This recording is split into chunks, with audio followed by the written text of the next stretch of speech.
Students, my name is Tanishka Sharma. Welcome to Tanishka online classes. आज हम पढ़ेंगे क्लास 6 आर.एस. अग्रवाल का chapter number 21 concept of perimeter and area. सबसे पहले समझते हैं पैरीमीटर एंड एरिया। पैरीमीटर और एरिया का मतलब क्या होता है। तो पैरीमीटर क्या होता है, sum of the length of all sides, total boundary. Perimeter का मतलब होता है, जैसे आपको ये फिगर दिया हुआ है, तो अगर इसमें आपसे कहा जाएगा पैरीमीटर बताइए, तो आपको क्या करना है, इसकी चारों साइड ये जो दे रखी है, इसकी टोटल जो बाउंड्री है आपको वो निकालना है यहाँ पर। तो इनकी चारों साइड्स को ऐड कर देना है।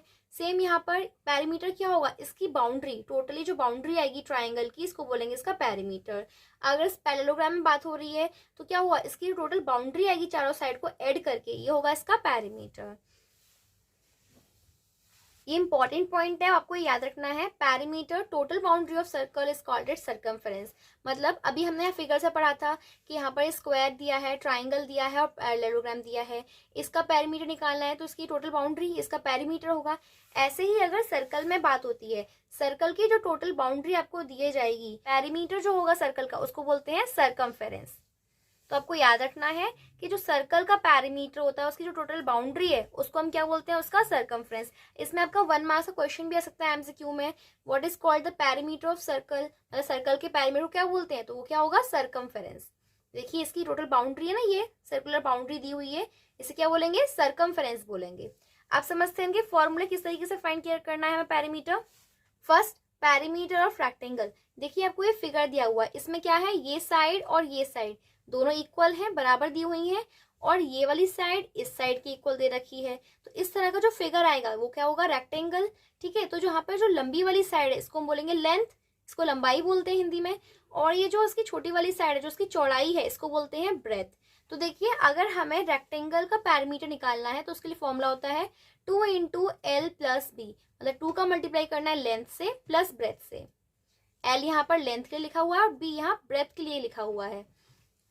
अब देखिए किस सिचुएशन में आपसे रेक्टेंगल का पैरामीटर फाइंड करने को कहा जा सकता है।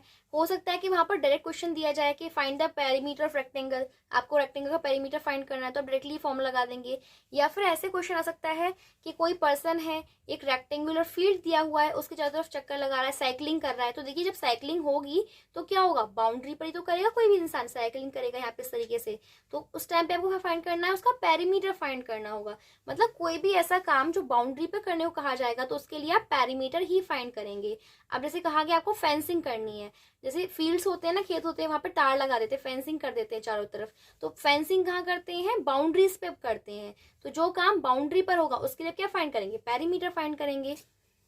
Next, perimeter of square. अगर आपको स्क्वायर शेप दी इस तरीके से, देखिए यहाँ पर इस फिगर में क्या डिफरेंस था कि सामने सामने वाली साइड इक्वल थी, अपोजिट साइड इक्वल थी।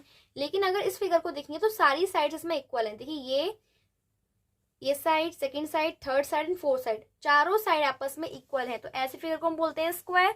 तो अगर इस शेप के लिए स्क्वायर का आपको पैरामीटर फाइंड करना है तो उसका फॉर्मूला क्या होगा, 4 × साइड। मतलब जो भी साइड दी है उसका मल्टीप्लाई आपको 4 से कर देना है। तो पैरामीटर ऑफ स्क्वायर का फॉर्मूला होगा 4 × साइड। 4 से क्यों किया है, क्योंकि देखिए इसमें 4 साइड है, 1 2 3 4, इसलिए 4 × साइड।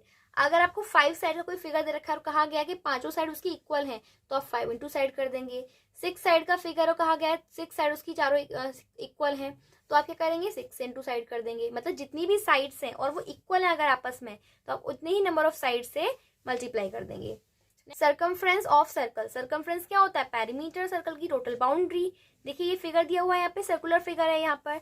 तो अगर हमें सर्कल का पैरामीटर निकालना, उसकी टोटल बाउंड्री निकालनी है, तो उसका फॉर्मूला क्या होगा, 2πr। 2 मल्टीप्लाई करना है पाई से, मल्टीप्लाई करना है रेडियस से। अब देखिए पाई क्या होता है, पाई जहां आपको लिखा हुआ देगा वहां वैल्यू पुट करेंगे 22/7 और 3.14। मतलब या तो आप 22/7 लगाएंगे उसकी जगह, या फिर आप लिखेंगे 3.14 मल्टीप्लाई रेडियस। तो आपको गिवन होगी क्वेश्चन में, रेडियस क्या होती है, देखिए यहाँ पर आपको सेंटर पॉइंट होगा, तो सेंटर से लेकर के सर्कमफ्रेंस तक की जो डिस्टेंस दी जाएगी ये आपकी रेडियस होगी। तो आपको क्वेश्चन में जो भी रेडियस दिया उसका मल्टीप्लाई करना है, तो इस तरह से आ जाएगा आपकी सर्कमफ्रेंस। अब यहाँ समझते हैं कि जो पाई की वैल्यू है 22/7, ये आखिर आई कैसे। अब समझते हैं, पहले पाई की स्टोरी समझते हैं।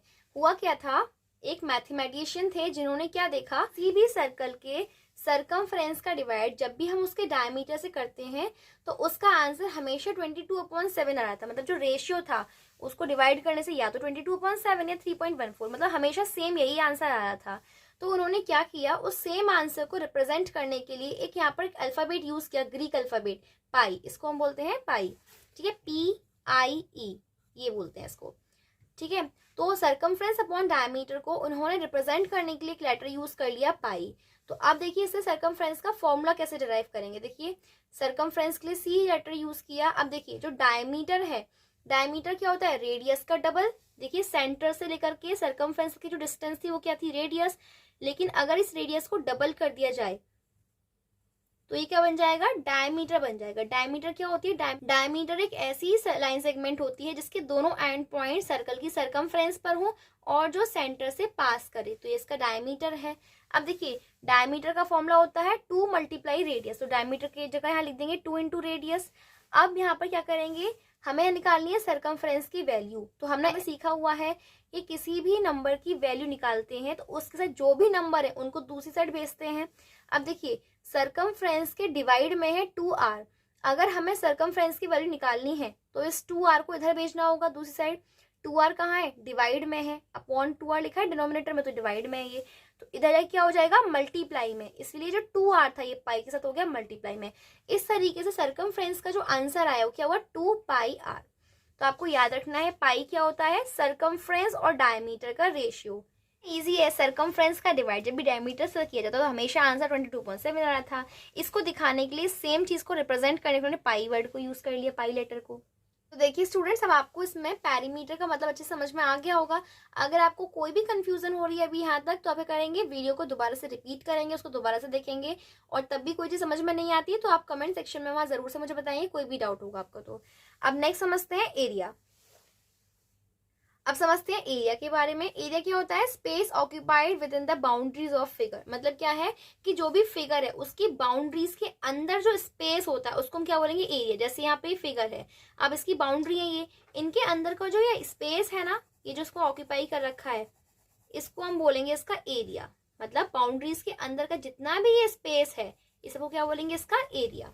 ऐसे यहाँ पे ट्राइंगल दिया हुआ है तो इसकी बाउंड्री तो ये हो गई। अब बाउंड्री के अंदर का जो स्पेस है इसको हम क्या बोलेंगे, इसका एरिया, ये इसका एरिया हो जाएगा। ऐसे यहाँ पे सर्कल दिया हुआ है, सर्कल की बाउंड्रीज है ये, अब बाउंड्री के अंदर का जो स्पेस है इसको हम क्या बोलेंगे, इसका एरिया। तो आपको समझ में आ गया होगा एरिया क्या होता है, किसी भी फिगर की बाउंड्रीज के अंदर का जो स्पेस है उसको हम बोलते हैं एरिया।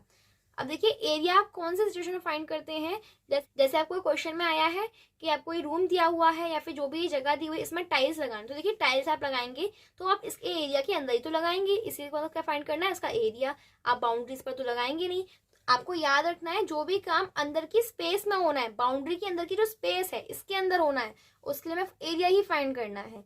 अगर आपसे कहा जाएगा कि आपको ना यहाँ पर ना फ्लोर पर मेट लगानी है, तो देखिए अगर चटाई आपको लगानी है, मेट लगानी है, तो आप क्या करेंगे, बाउंड्री पर तो लगाएंगे नहीं, उसको तो पूरे एरिया में लगाएंगे ना, तो उसके लिए क्या फाइंड होगा, एरिया। तो अंदर की स्पेस के लिए जो भी चीजें फाइंड करते हैं उसके लिए क्या होगा, एरिया। तो अब आप लोगों को क्वेश्चन देखकर के बिल्कुल भी डरना नहीं है कि कहाँ पर आपको पेरीमीटर फाइंड करना है, कहाँ एरिया, क्योंकि जब वर्ड प्रॉब्लम आती है हमारे सामने तो डर जाते हैं बहुत सारे बच्चे कि अब यहाँ पर पेरीमीटर का फॉर्मूला लगाएं या एरिया का फॉर्मूला लगाएं। तो याद रखना है जो भी काम बाउंड्री के ऊपर होना है ना, लाइंस के ऊपर होना है, तो उसके लिए हम क्या फाइंड करेंगे, पेरीमीटर। लेकिन उसके अंदर की स्पेस में जो काम होना है उसके लिए फाइंड क्या करना है, एरिया। बिल्कुल भी कंफ्यूज नहीं होना इस चीज में आप। नेक्स्ट, अब इंपॉर्टेंट चीज हमें क्या याद रखनी है, area is measured in square units. कहने का मतलब ये है जो स्क्वायर यूनिट्स होती हैं, मतलब पावर 2 वाली यूनिट्स, उसी में हम एरिया को यूज करते हैं। क्योंकि देखिए इस तरह से दिया होगा, metre square, centimetre square, decimetre square. तो आपको जो स्क्वायर पावर 2 हमेशा याद रखना है कि एरिया जो है पावर 2 लगता है उसमें यूनिट्स में। लेकिन जबकि आपने देखा था पैरीमीटर में हम हमेशा मीटर, सेंटीमीटर सिंपल ऐसे यूज करते हैं, पावर 2 वहां नहीं होती। लेकिन आपको एरिया में याद रखना है कि यहाँ पर पावर 2 आएगी। अगर आपने यूनिट में इस तरीके से स्क्वायर यूनिट्स नहीं लगाया तो आपका आंसर पूरा कट कर देंगे वहां टीचर। और क्वेश्चन आ सकता है कि एरिया को मेजर करने की स्टैंडर्ड यूनिट क्या होती है, मेन यूनिट। हम मेनली जो एरिया है वो कौन सी यूनिट में मेजर करते हैं, तो होता है सेंटीमीटर स्क्वायर, ये इसकी मेन यूनिट है। तो आपको याद रखना है कि एरिया को मेजर किया जाता है स्क्वायर यूनिट्स में, और अगर उसकी स्टैंडर्ड यूनिट की बात हो रही है तो क्या होगा, सेंटीमीटर स्क्वायर। आप पढ़ते हैं फॉर्मूलेज कि अब अगर हमें रेक्टेंगल का या स्क्वायर का किसी भी शेप का एरिया निकालना है तो उसके क्या फॉर्मूला यूज होगा। First formula area of rectangle. देखिए एरिया ऑफ रेक्टेंगल के लिए क्या यूज करना है आपको, रेक्टेंगल बताया था। रेक्टेंगल कौन सी शेप होती है जिसमें सामने सामने वाली साइड इक्वल होती है। ये जो लंबी वाली साइड है क्या होगी, इसकी लेंथ, और ये जो चौड़ी वाली साइड इसको क्या बोलेंगे, इसकी ब्रेथ।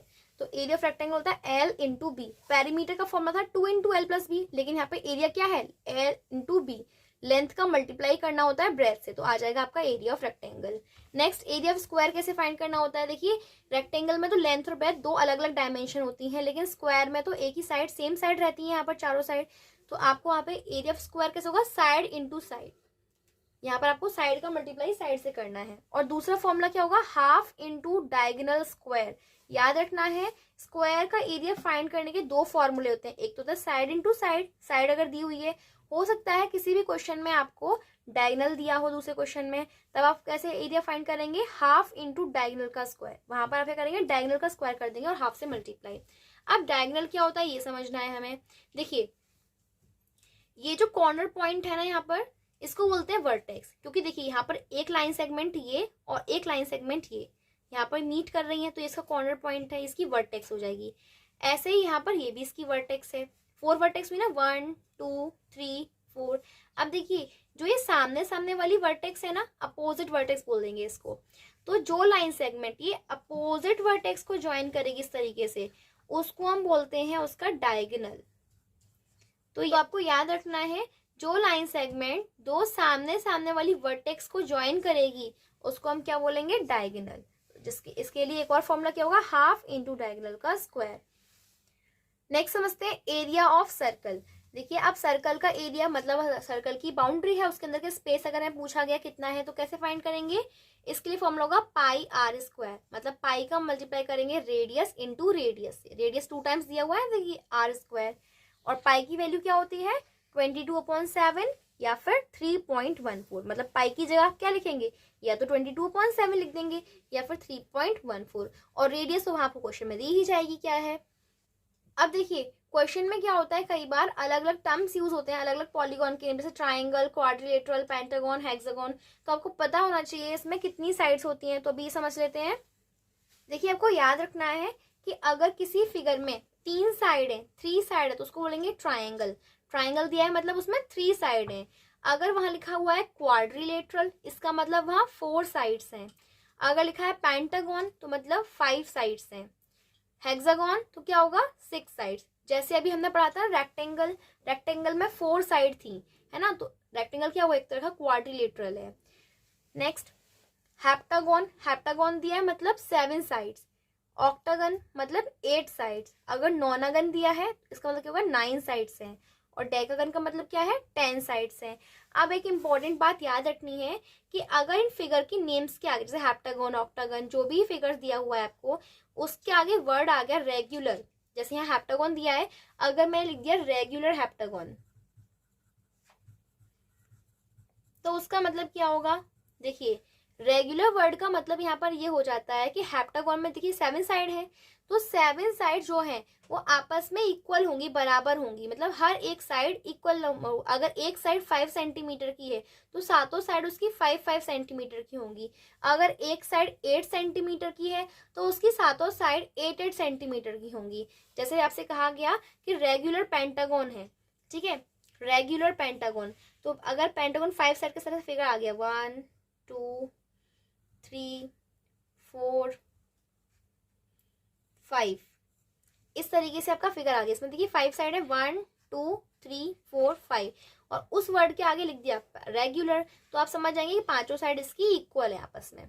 तो रेगुलर वर्ड का मतलब समझ में आ गया आपको कि रेगुलर आगे आगे इसका मतलब सारी साइड्स आपस में इक्वल है।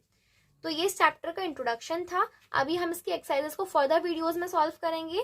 आपको कोई भी अगर डाउट है इस चैप्टर से रिलेटेड, उसके इंट्रोडक्शन से रिलेटेड, तो आप कमेंट सेक्शन में ले सकते हैं, वहां मैं आपके डाउट्स को जरूर से सॉल्व करूंगी। And if you found this video helpful then like the video and subscribe the channel.